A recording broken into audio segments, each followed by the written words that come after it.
जी आजादी के 75वां अमृत महोत्सव मना रहे हैं, वहीं पर जिनकी कुर्बानियों की बदौलत देश आजाद हुआ है उन्हीं अमर शहीदों का अपमान करने का भी काम कर रहे हैं। उसका जीता जागता उदाहरण है जनपद देवरिया।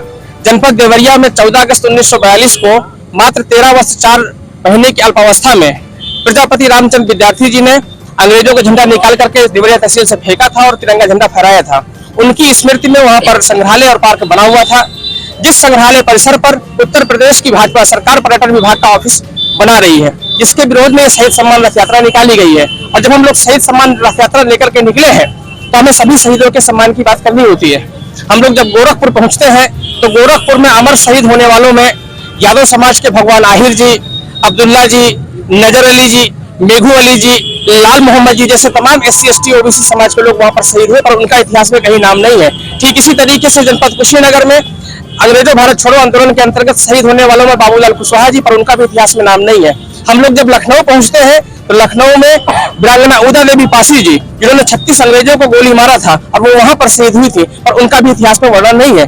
ठीक इसी तरीके से जब हम लोग लखनऊ में शहीद स्थल पर पहुंचे तो वहां पर आज भी लिखा हुआ है अज्ञात शहीदों की स्मृति में बनाया गया शहीद स्थल।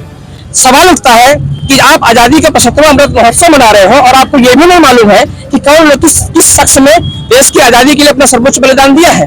ठीक इसी तरीके से जब हम लोग जलियांवाला बाग की बात करते हैं तो जलियांवाला बाग में अमर शहीद होने वालों में नथु धोबी, दुनिया धोबी, बुद्धराम वाल्मीकि, मंगल मोची, दुर्गादास जैसे अमर शहीदों ने वहां पर शहादत दी है, पर उनका भी इतिहास में वर्णन नहीं है। और जलियांवाला बाग का बदला लेने के लिए इंग्लैंड जाकर के इंग्लैंड की पार्लियामेंट में घुस करके जनरल डायर को गोली मारने वाला और वहां पर शहीद होने वाला उधम सिंह सैनी जी का भी इतिहास नहीं मिलता है। यात्रा जो है वो कहां से निकलेगी और क्या इसका रूट रहेगा? क्या जब हम मेरठ पहुंचते हैं तो मेरठ में भी जो 1857 की क्रांति के अमर शहीद रहे हैं उसमें झंडा गुर्जर, बलवंत जाट, मोमराज कुम्हार, मोतीदास वाल्मीकि, इसी तरीके से ये जो यात्रा निकाली गई है, ये यात्रा जनपद देवरिया से 5 नवंबर को शुरू हुई है।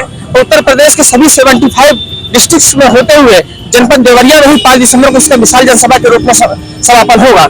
हमारी नरेंद्र मोदी सरकार से मांग है कि नरेंद्र मोदी सरकार इंग्लैंड की गजेटियर से सभी अमर शहीदों का इतिहास मंगा करके उनको NCERT की पुस्तकों में सम्मिलित कराए ताकि उनकी वीरगाथाओं को जन जन तक पहुंचाया जा सके। साथ ही साथ प्रजापति रामचंद्र विद्यार्थी जी भारतीय इतिहास के सबसे कम उम्र के शहीद होने के नाते उनको भारत रत्न से सम्मानित किया जाए। उनका चित्र दिल्ली की पार्लियामेंट में भी स्थापित किया जाए। साथ ही साथ देश के सभी प्रमुख शहर, नगर, चौराहे, सड़कें, हॉस्पिटल, सरकारी लाभकारी योजनाएं शहीदों के नाम से संचालित किया जाए। इसके साथ ही साथ जब से नरेंद्र मोदी जी देश के प्रधानमंत्री बने हैं, लगातार वो अपने चहेतों को लिटरली एंट्री के माध्यम से डायरेक्ट IAS IPS बना रहे हैं। अब तक 394 लोगों को IAS IPS बना चुके हैं, जिसमें से एक भी SC ST OBC समाज का व्यक्ति नहीं है।